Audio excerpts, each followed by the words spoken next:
नमस्कार दोस्तों, स्वागत है आप सभी का हमारा चैनल पीएस न्यूज़ में। दोस्तों आज की इस वीडियो में हम बात करने वाले भोजपुरी के superstar power star Pawan Singh ji के नए होली के बारे में। जी हाँ दोस्तों, इनका नए होली वीडियो गाने को लेकर काफ़ी सारा उलट फेर करके खबर लाया जा रहा है। काफ़ी ज़्यादा इतना खबर बताया जा रहा है कि कभी कभी किसी ने बता रहा है शूट हुआ है, कभी किसी ने बताया शूट नहीं हुआ है। लेकिन क्या है इसकी पूरी माजरा, ये इस वीडियो में जानते हैं। और क्या गाना शूट हुआ है या फिर नहीं, पूरी डिटेल में लास्ट में एक्सप्लेन करते हैं।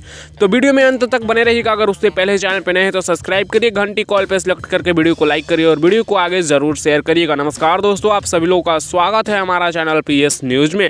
दोस्तों बता दें कि पावर स्टार पवन सिंह जी 21 या 22 तारीख को ही अपना पहला होली वीडियो गाने का शूटिंग कंप्लीट कर लिया है वीडियो का। जी हाँ दोस्तों, पावर स्टार पवन सिंह जी अपना पहला होली वीडियो गाने का 21 या 22 तारीख को ही शूटिंग कंप्लीट कर लिए हैं और ये जानकारी 100% कन्फर्म है। जी हाँ दोस्तों, 100% कन्फर्म है। पावर स्टार पवन सिंह जी का एक होली वीडियो गाने का शूटिंग कंप्लीट कर लिया गया है। तो आप लोग फेक खबरों पे ध्यान ना दें। जो लोग भी बता रहे हैं कि होली का गाना का एक भी शूटिंग नहीं हुआ है, आप लोग उस वीडियो को डिसलाइक करो, वीडियो को बंद कर दो, ना देखो वैसे वीडियो को। फिलहाल आप लोगों को क्या लगता है, पावर स्टार पवन सिंह जी को अगला वीडियो गाना कब शूट करना चाहिए होली का? आप लोग अपना राय नीचे कमेंट्स में दीजिएगा। सो इस वीडियो में इतना ही, मिलते हैं नेक्स्ट वीडियो में नए अपडेट के साथ। बने रहिएगा आप हमारे चैनल पीएस न्यूज़ के साथ। ऐसी और भोजपुरी की लेटेस्ट वीडियो के लिए चैनल को सब्सक्राइब जरूर करिएगा।